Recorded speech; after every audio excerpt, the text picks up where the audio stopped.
How do y'all handle this at a con? Hello. Welcome to my madness. If you don't know me, hi, my name's Carissa. I'm a cosplayer. And today we're going to be making a cake to celebrate the 20th anniversary of Jun Mochizuki being a mangaka. For those of you who don't know, Jun Mochizuki is the mangaka for the Case Study of Vanitas, aka my favorite animanga series of all time, as well as Pandora Hearts and Crimson Shell. And this year she is celebrating her 20th anniversary in the field. To celebrate, we are going to be making a cake mainly based on Vanitas, because that's my big thing. As you can see, I have my glorious, what I call my Mochizuki shelf. I also got them back there. You couldn't see it because I was standing in front of it, but I got them. Actually, a friend made me these two, and I love it for it. Thank you. That was a gift for a huge milestone achievement in my life. I got more on these walls. I'm not gonna take all the time to show it. If you know me, and you can follow me on social media for a long time, if you don't already, my Instagram for my cosplay content is Carissa Cosplays. You might be looking at me going, why aren't you dressed as Jun? Isn't she like your signature cosplay? Like, why wouldn't you for this? And the reason for that is I can't roll up the sleeves to like half of the outfits. With her main uniform, I'm currently revamping her with the pink dress. Can't roll up those sleeves just in case I get anything on me. Not about to do it in what's essentially her underwear. It's funny, anytime I tell a Vanitas cosplayer that I cosplay Jean from the cabin scene as well, they're like, the cabin scene? And I'm like, the cabin scene? And they're like, the cabin scene. And I'm like, the cabin scene. I love that scene. Anyway, I'm gonna take the gloves off and we're just gonna jump right into it. Let's go. Oh my god. Please, please, please. All right, the gloves are off. We are in my dining room and I am ready to get started.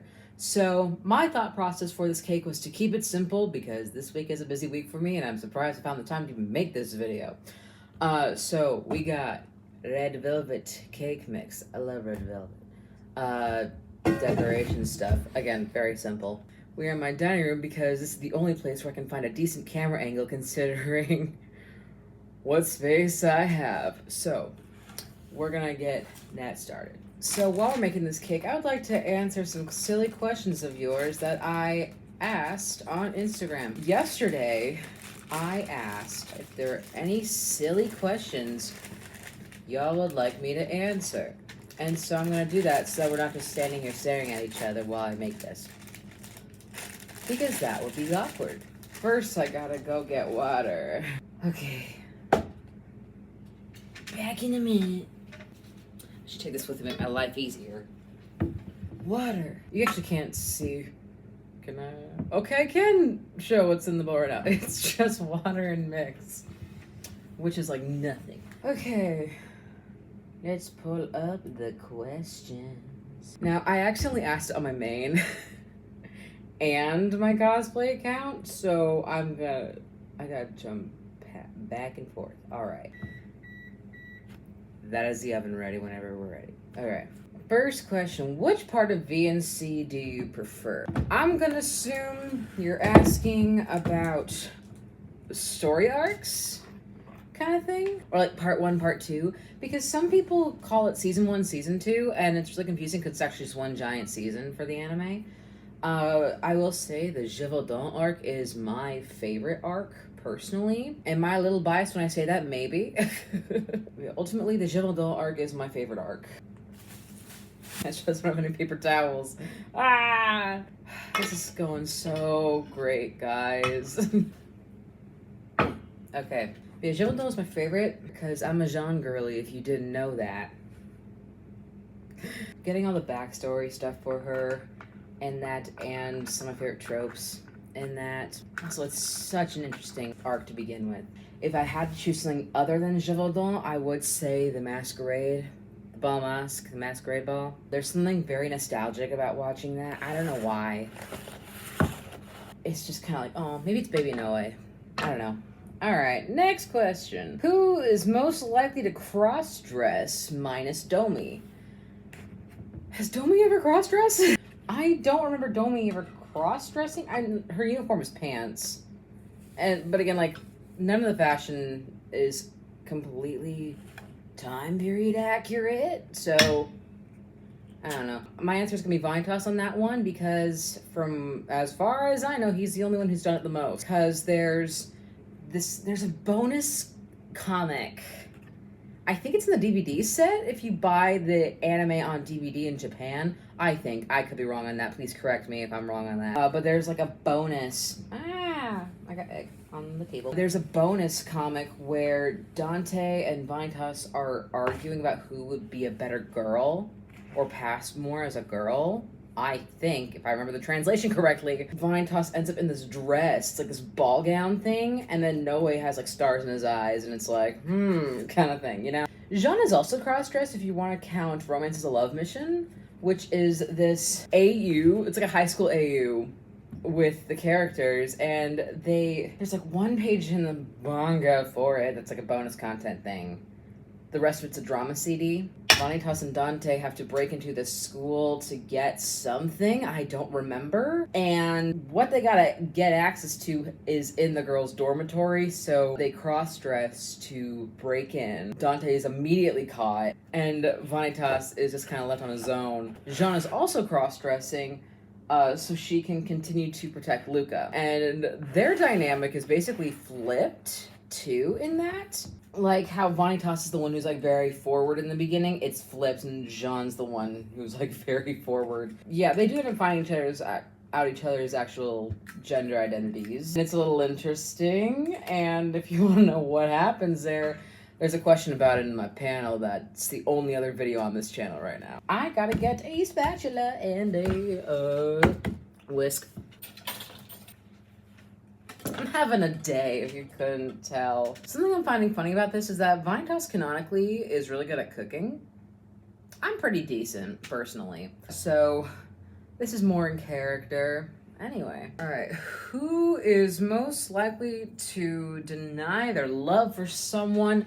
That's obvious. It's Vanitas. He's denying his feelings platonically and romantically for anyone. Like, I don't want to get into ship wars. That's annoying. He's in denial that he's actually in love with Jean.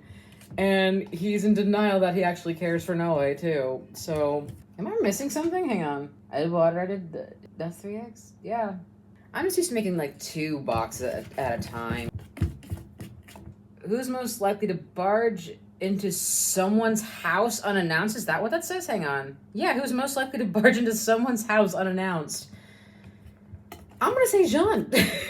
And my reasoning for that is, like, if you think back to when Jean and Luca are first introduced, Luca tells Jean, hey, get the book. Keep him alive, though. Don't kill him. And she accidentally still goes for the kill. And Luca's the one who has to stop her, like, hey, I said keep her alive. So I feel like if, like, Luca and Jean would like to go to, like, someone's house, like, Luca's like, oh, we need to pick something up. Jean would just, like, walk right in, and he'd be like, no, wait! Or something like that. I think that, yeah, I'm gonna go with that as my answer. The more chaotic answer, I think Misha would do that, too. No, wait, Lord Riven has already done this. Why have I forgotten that? Yeah, he just kind of shows up in Vanitas Noe's hotel room, and that scene makes me laugh every single time because it's just like, why? I think this was pretty good. Do you guys think? I don't know. Not thinking about what goes on in canon. I feel like Jean would do it, but no, yeah, Lord Riven's already showed up unannounced multiple times. I feel like if Roland were to show up unannounced, it'd be like the Kool-Aid Man, if that makes sense. Like, he just busts through the wall. Don't ask me why I associate Roland with the Kool-Aid Man, but... Alright. This looks good. You guys having fun? Can I guess much? Okay. I didn't even grab the pan! Oh my god! Ugh. This is gonna be a very thin cake, but do I care? No. We're about to have so many sweets this weekend. For those of you who don't know, at the time of filming this, my birthday is this weekend. And I have a show. Like, I'm in a show. I'm a theater kid. I'm a theater person. So yes, I'm twice as annoying as the average person. So, I'm really squeezing this in. Should I be like one of those? Oh my god, I got it on my elbow. I can feel it. Oh no. Looks kind of like blood, which is fitting.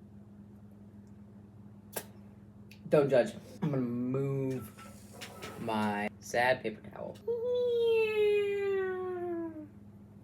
Does this look satisfying? I can't even see the camera. What I'm curious to know is what are y'all's answers to those questions? There are more later. We'll get into those while decorating. I make red velvet cakes so much. I casually bake when I'm bored sometimes. So like I knew what went into making this right off from the start. I know how long this takes. This is not gonna take that long, honestly.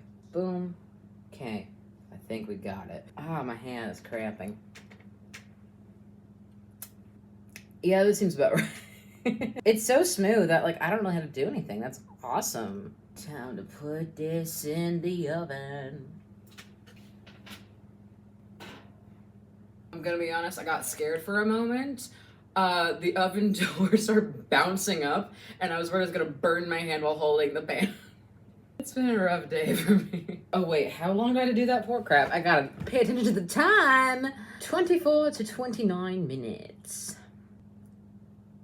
Don't ask me what that accent was. All right, and we'll check that later. All right, while we're letting that bake, let's head back to the room and get sappy. All right, while the cake is baking, I just want to reflect on why I'm making this video and what Mochizuki's work has meant to me over the past 2 years especially, kind of thing. I'm gonna keep the gloves off because it just makes my life so much easier. I don't want to get too sappy because I don't want to mess up the tone of this video. I don't think I mentioned this already, but the reason why I decided to make this video was because there is a fan event going on Twitter to celebrate Jun Mochizuki's 20th anniversary. Basically, it's just for fans to show support and share their gratitude for Mochizuki's work over the years and everything. I just want to reflect on how I got into Vanitas and what it's meant to me and what Jun Mochizuki's work has meant to me. So we're going to do that. I got into the Case Study of Vanitas right around when the Je Vendôme arc was airing for the anime, which was early 2022. I found out about it because of Funimation's TikTok page. Now, Funimation doesn't exist anymore, but they had a video at the time being like, hey, the Case Study of Vanitas dub is out. This is why you should watch it. And the big thing that caught my attention was they said, hey, it's Gothic Victorian, and if you like Black Butler, we think you like this. And I like Black Butler, if you couldn't tell by my giant wall scroll. And that's how I found out about it. I added it to my watch list, and then I was like, okay, I'll watch it at some point later. And I finally picked it up when I was recovering from a tumor removal. For those of you who don't know, I'm an ovarian cancer survivor. I dealt with that from when I was 15 through 17, and it was some of the most traumatic years of my life. I'm not gonna go too into depth on all of that. I will make a video eventually about my cancer journey, but now is not the time. I remember I just needed something new to watch, and Hulu recommended it, and I was like, oh yeah, that looks really interesting. I remember seeing that Funimation TikTok, so I'll watch it. And I got hooked. I watched 8 episodes in one sitting. And then I was like, whoa, hang on a second. I gotta process all of this. Sure enough, once I was actually going through chemotherapy, I got a Crunchyroll subscription so I could watch the dub. Hulu had the dub, but like, Hulu is never completely on the same schedule as Crunchyroll. Hulu's a little bit behind. What really kept me engaged about the series was how many layers there are to just details in the world building, details in the characters. There is something relatable about pretty much every single character. Even though I wasn't going through the exact same scenarios as most of the characters, I could relate to the concepts. Like, I am not a victim of human experimentation in the sense that Vanitas was, but I could relate to his feeling dehumanized. I could relate to my body not feeling like it was my own. I especially related to Jana, and I'm gonna try not to go into depth on that because then we'll be here for 3 hours. I've never felt so seen by a character. I grew up living by a toxic mindset that I was forced to live by. I've been treated by my peers like I'm above all of them, but then also treated like I'm below all of them before. It's a really weird thing to experience. I was a generally happy child, but then trauma happened and I became numb. I'm gonna be honest. The fact that Jun Mochizuki was able to capture those feelings of being conflicted, like you wanting to grow and wanting to get better but not being able to, or maybe thinking maybe I don't deserve something. I relate to Jun and Vanitas the most of the entire cast, especially with the whole being scared to love and to be loved aspect to them. I just felt called out the first time I was watching the series. I've met some of the coolest people because of Mochizuki's work. I got into Pandora Hearts because of the Case Study of Vanitas. Some of my most joyous core memories are from interacting with the English voice cast. Literally, I posted it like early in the morning recently that whenever I get really sad, I remember how I met Zeno Robinson, who is the English voice of Vanitas, while I was in my Jean cosplay, while I was matching with some friends, and we were Jana, Noi, and Vanitas, and like he did the voice for us. I got to hug him, and he hugged me back, and it was like the best hug ever. And like he was so sweet, like talking about the show because it's so underrated and stuff like that. I also think about Molly Cersei, who is the English voice of Jana, and how she saw my posts from when I was going through chemotherapy, and she messaged me from my story about one of my updates about chemo saying, "You've got this, Jana's rooting for you." And I remember sobbing on my hospital bed because of it. I literally don't know where I would be without this series, where I would be without Jun Mochizuki's work. It's what has kept me going. This series has changed my life for the better. If it wasn't for Mochizuki, I don't know where I would be. I genuinely don't. And the least I can say is just thank you. I'm probably gonna stop it there before I cry all my makeup off. Yeah, alright. Let's get to decorating once it's done. Alright, it is time to decorate. And we're gonna cut back to answering more silly questions. Alright, question. Who is most likely to think all eggs are chickens? I'm gonna say Misha. That sounds like something young Misha would do. Oh, why can't I open this? Yay! Am I supposed to do anything to this? Or for a second, I was like, why does this look very airy? Then I realized, yeah, I purposely bought whipped because I want to try it. I'm curious how this is gonna... Okay. It just looks normal. I don't know what I'm expecting. Next question. Who is a cishet? No one. No one in the series is cishet.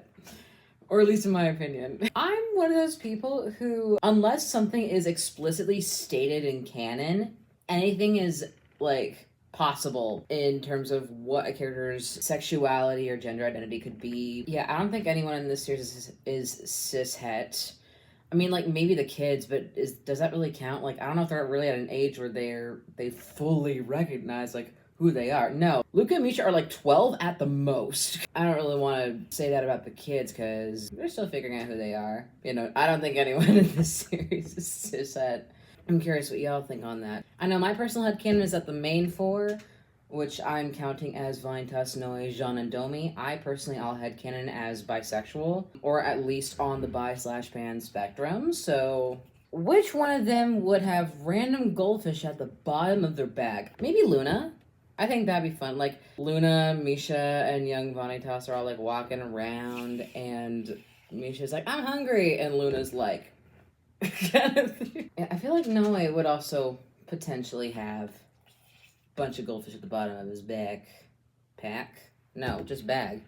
Do they have backpacks at their time? I don't know. The funny thing with this series is that it's nice for, like, fanfic, I guess. Some of the historical inaccuracies make it possible to write things that they wouldn't actually have in that time period. Like, I've written a few fics, and in one of them, I pointed out, like, they have functioning toilets in Hotel Shushu. I noticed that on a map that was in one of the volumes of the manga. So it's like, okay, if they can have that, then what else is possible, you know? I'm not gonna elaborate on what I mean by that. You can't make me. Who'd be the most likely to bake when they're stressed? Aw, just like me. I'm gonna say Jean-Jacques. Because, like, he cooks all the time for Chloe, so he probably bakes. Or he cooks and Chloe bakes, that'd be cute, but I don't think Chloe would get near a kitchen if she... I don't know. If she's making Jean-Jacques... I just flung the frosting. But I think it'd be cute if Jean-Jacques did the cooking and then Chloe did baking. That would go hand in hand. She has time to pick up a hobby when she's stuck in a castle for, like, what, 300 years? I remember the first time I read the manga, specifically, I think it's Chloe's backstory is in either volume 6 or 7. I'm wanting to say 6. I remember like my brain was like exploding from all of the information. And I watched the anime before I read the manga. I always do that whenever I get into a series. So that way I'm not disappointed if details are left out. It's more like, yay, more content instead of a, hey, they left it out. No. I've pretty much used most of this. It got on the handle and like now my hand is like, eh. What kind of car would each character be? Oh goodness, I have very limited knowledge about cars. I've never cared to think, oh, that's a this type, that's a this type. I'm just like, hey, it works, that's cool. I'm gonna say, the first thing coming to mind is Domi is a limousine. Noe is a mom minivan, in my eyes.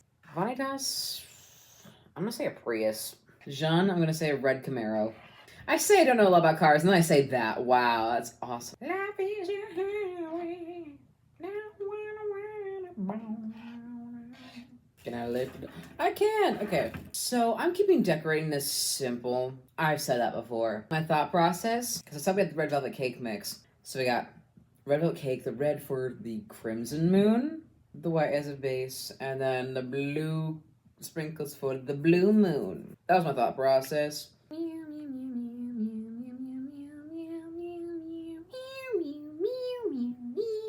Favorite episode visually? The first one coming to my head is episode 19, which, if that doesn't ring a bell, that is the end of the Gévaudan arc. Like when Jean kisses Vanitas in the flower field. And I think it just looked really pretty. There's so many pretties. Well, like episode 1 is even really pretty too. Like the airship, oh my goodness. Like I love all the details that go into this series. Like I could never draw that. Mochizuki is so talented. And there's so many really pretty moments. I think there's also episode 6 in the Ball Mosque arc. Okay, I think we're done. I know, it's so elaborate and so insane. Only someone like me could be able to make it. Thank you to everyone who gave me questions to answer. It was fun answering those. This is the first thing I've had today. This is the smoothest this has come out. This is really good. For those of you who have been in the fandom for a while, what have been your favorite moments of being in the fandom? I think for me, aside from like normal, like, oh, all the friends I've made kind of thing, is the fact that I don't remember what chapter number it was, but it was the chapter where it was revealed that Lady Archiviste is Marky Machina. We get a ton of lore about the Doms and like how they're discriminated against and what they go through and stuff. And I was expecting to open Twitter and see a bunch of people analyzing that. No. I open up Twitter and everyone's talking about the fact that Marky Machina being a girl means that lesbian sex has canonically happened in the Case Study of Vanitas. Because there's a chapter that the anime just cuts out, where Dominique wakes up from a nightmare and goes out onto his balcony and runs into Veronica, her older sister. And it's like, oh, what are you doing here? And Veronica's like, oh, me and Marky Machina had like a time. And Dominique's like, oh. And Veronica's like, do you want me to tell you? And Dominique's like, no. And it's censored, but like you get the idea of what went down. Those of you who have read the manga, what is your favorite scene that didn't end up in the anime? For me, there's a scene where Jean is like waiting outside of a room that like Luca's getting like a fitting in, and Luca's like, oh, entertain yourself, do whatever you want, like we should be done soon. And she finds the story of Sleeping Beauty and she starts reading it, and then she starts imagining it as her and Vanitas, where Vanitas is Sleeping Beauty and she's the prince, and it's really cute. Looking back on the questions, I feel like Risha would stress bake. Risha would stress bake for Dante and Johan.